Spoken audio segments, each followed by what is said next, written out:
Katie Zimmerman has been named Executive Director for Charleston Moves. In this edition of Quintin's Close-Ups, I sit down with her one-on-one. Katie! Hello. It's so good to see you. You too. I appreciate this. Thank you for doing this. I'm so excited. Oh, anytime. Thank you. Well, let me start off with the obvious. And this was the headline in the Charleston City paper recently, quote, Okay. and it reads like this: Charleston Moves names new executive director. As we sit here right now, and a lot of people don't know this, but you're actually starting in April. Yes. What is it like to be Katie Zimmerman as the new executive director? Well, it's interesting. I've been with the Conservation League for 8 years, and so I'm finishing out my tenure with the league through March. But obviously, people are very excited about really getting going with Charleston Moves. So I've got sort of, it's almost like I'm kind of, I don't want to say 1 foot in each place, because it's more like I'm jumping back and forth. So it's sort of working at the league, Right. but then also devoting a few extra hours to sort of get going with Charleston Moves. There's a lot I want to do, and there's a lot to learn about what they've been doing. So, Speaking of which, Charleston Moves Board Chairman Tom Bradford said this about you to the Post and Courier, quote, "She's a really smart woman who knows the ropes around Charleston and has been involved."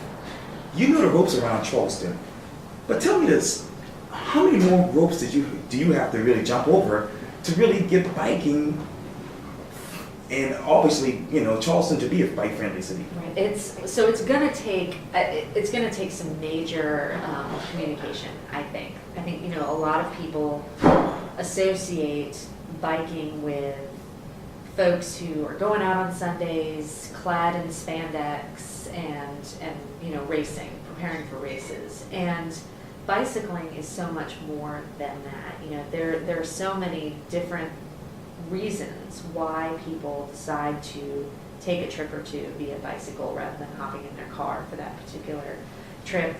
And the other thing about it is that Charleston Moves is also a pedestrian advocacy group, and I think people tend to forget that as well. It's not just bikes. It is essentially multimodal transportation, and it's not saying, there's no reason why we would ever say to anybody, well, that's it, you just have to give up your car and we're going to become, like Europe tomorrow.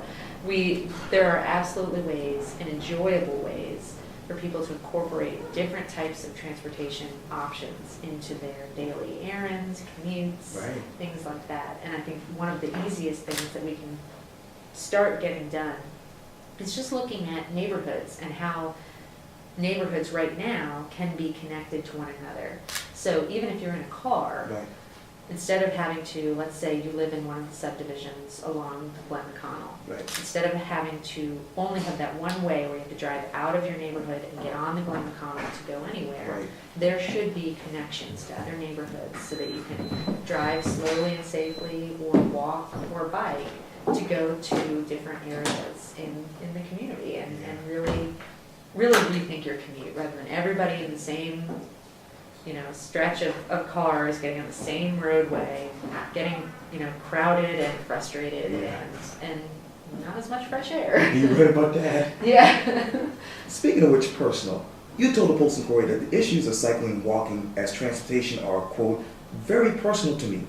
What other issues besides cycling and obviously biking are personal to you?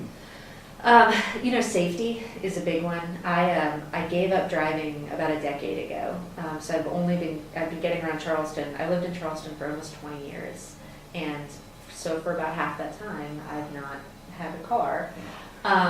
You're like me. Yeah, that's great. That's really interesting. Yes, So ma'am. you know Right. exactly what I'm talking Right. about. It's really difficult to get around Yes. without a car. Right.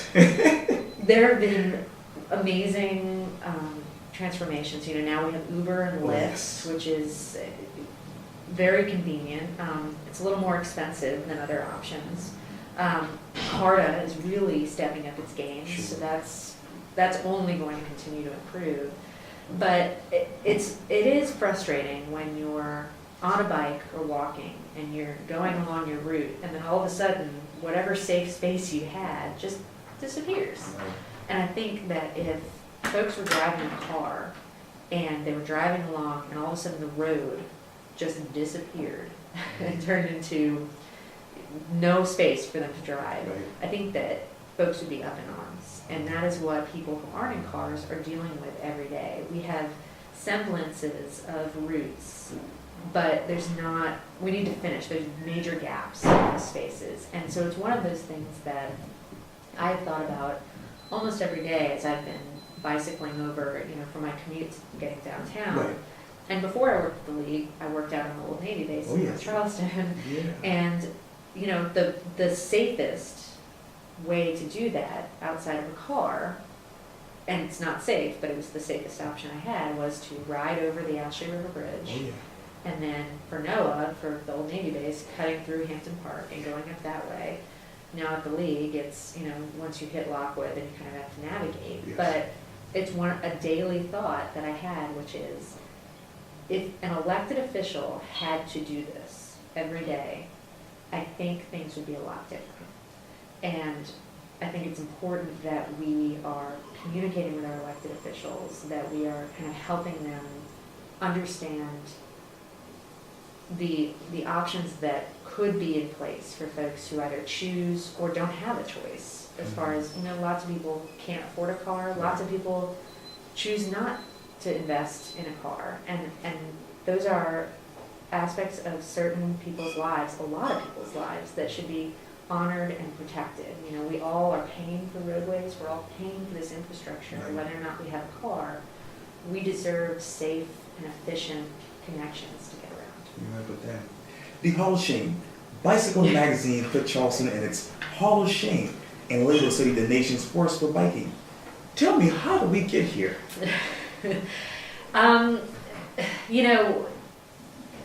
There is this feeling, I think, among a fair amount of people that really designate any sort of travel outside of a car as alternative transportation. And it's not alternative, it's transportation. And I think we are slowly moving away from that mindset. However, we in the Low Country have a history of really disregarding any multimodal options. If it's not a lane for cars, it's just not something that's been considered realistic or worth funding. And I think we're slowly moving away from that. You see the success of Wonders Way, Right. coming up and Upbridge. Right, right. It's almost too successful. Right. You can see it in other places. It's sort of the phenomenon of induced demand, where if you build it, they will come. And it works the same way for roadways. If you widen the highway, more people are going to use it, and so it doesn't really solve traffic congestion. I think that particular designation by Bicycling Magazine really culminated after a series of pretty egregious actions by various municipalities. One of those was basically the impounding of bicycles that are illegally parked on King Street. Oh yeah. Oh yeah. That was a big one. And the fine to get your bike back is more than the fine you would have paid at the time if you got caught texting and driving. So that was pretty egregious, and there are not nearly enough bike corrals, the legal parking for bikes on King Street, but there should be. So we're the community seems to be going this direction of punishment without providing the proper infrastructure to evade the actions that come with punishment. If you're going to ding people for parking their bikes illegally, you have to provide legal parking. And it's only fair. You shouldn't be punishing the community for having such an increase in bicycle traffic that now you're going to take away that ability by impounding bikes. So that, I think, was frustrating. It led to the James Island Connector was officially closed to bikes. Right. The Coastal Conservation League and Charleston Moves and others worked very hard and very quickly to get a bill passed in the state legislature in 2012 that would allow the connector to be reopened to bikes. All the city has to do is pass an ordinance allowing it. That didn't happen. Instead, they paid a lot of money to a consultant to recommend what changes could be made to the connector to make it safer. And we know that there are some very low-cost, efficient ways to retrofit the connector and make it safer for folks on bikes to get back on. So that route was taken away from cyclists. Then you have the contentious Ashley River Bridge Right. situation. And that is particularly important because it's a route not just for people on bikes, but also people who want to walk or run. Right. And we still haven't seen it. It's been promised since 1976, Right. and it's going nowhere. We keep having these votes in favor of it by elected officials, and then no action. So I think the combination of all of those frustrations really led to, we had reached a point where Charleston was punishing people for not being in cars when they should be really rewarding people when you consider the traffic congestion that we have, the parking availability that we have. Right. We need to be encouraging the public to get out of their cars more. Not forcing them, but certainly they should be rewarded for making these decisions that benefit all of us. Mhm. And I think that's where that designation came from, was sort of the opposite actions that are being taken. Wow. The exciting part is that since then, we've had a lot of planning efforts that have happened. So we now have a lot of different roadmaps to get us to the infrastructure that we need. So we've got the Rethink Folly Road Plan. Right. We're gearing up for the West Ashley Revitalization Right. Plan.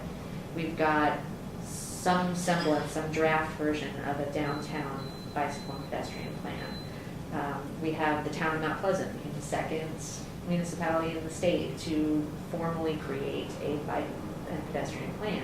So we have all this great, and then of course the Tri-County area is working on a bike walk plan Right. as well. Now we just need to take all of that information, all of those great maps, great priorities, and implement it.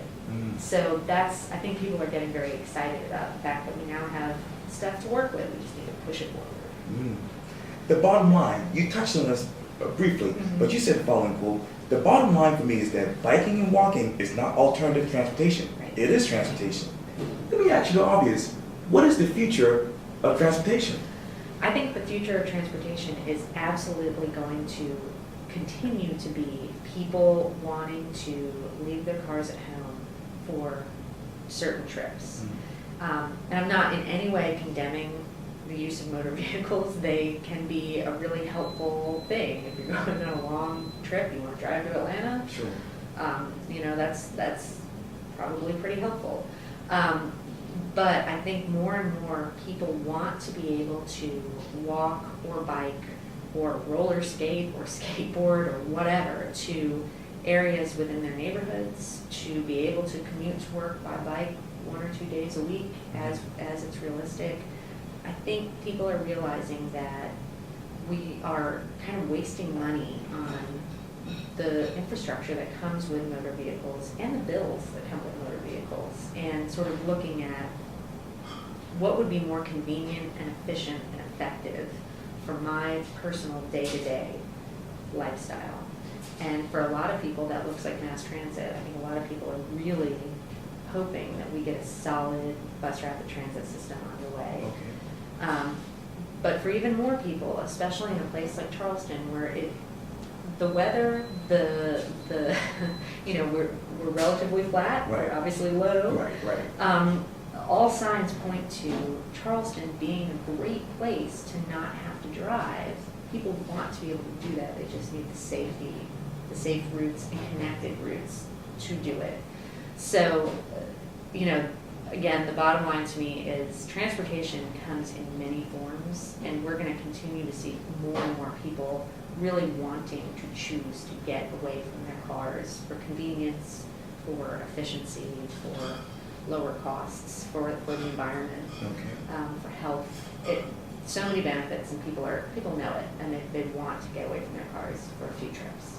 What is the state of the environment in your mind right now? We've got, in South Carolina, we have such an amazing conservation ethic in this state. It doesn't matter what political party you're with, it doesn't matter where you live in the state, people predominantly care about conserving and protecting the environment here. And I mean, we live in a beautiful place. It's, how could you not want to make sure that it stays this beautiful? One of the things that, you know, we have a real looming problem with air quality. And the state has, at least the Charleston area, has never come close to broaching the national air quality standards and violating those. Okay. But we certainly have pollution hotspots. So if you've got, particularly with mobile sources, Right. we've got stationary sources that have really done a better job of getting their emissions under control. And I credit our state agencies with helping to make that happen. Mobile sources are a big problem, and it's something that the EPA had been wrestling with, how to regulate that for a while. We know from news stories that the new administration kind of wants to roll back some of those what are called CAFE standards for automotive traffic, making sure you hit that certain miles per gallon emission standard with cars. So we're going to be really confronted as a community going forward with how are we going to maintain what has traditionally been solid, good regional air quality, and trying to reduce those serious local sources of emission, which shipping, trucks, although trucks are really improving, especially here in South Carolina, and lots of automotive traffic and congestion and idling. And when you look at all of that as a pretty serious problem that we're going to need to confront, and you look at the global data, which points to, you know, diesel emissions have pretty serious impacts. Okay. They're causing early deaths all over the globe. They contribute heavily to lung and heart disease. You can even lower the IQ of an unborn baby by breathing in these diesel emissions. So we're going to need to do some serious work, not only in the Low Country in South Carolina, but globally, looking at ways to reduce dangerous air emissions that are affecting human health, and certainly affecting the environment. And I think one of the really easy ways that people are going to be able to affect change is going to be by reducing their commute in cars. Wow. We're going to really need to get behind mass transit and bicycling and walking for as much as we possibly can, given our lifestyles, in order to really address the environmental problems that come with air quality issues. Okay. Well, Katie Zimmerman, thank you so much for your time. I really appreciate this. Thank you. I'm so grateful. I'm so excited I finally got to meet you. Likewise. Yeah, thank you. Thanks. Okay.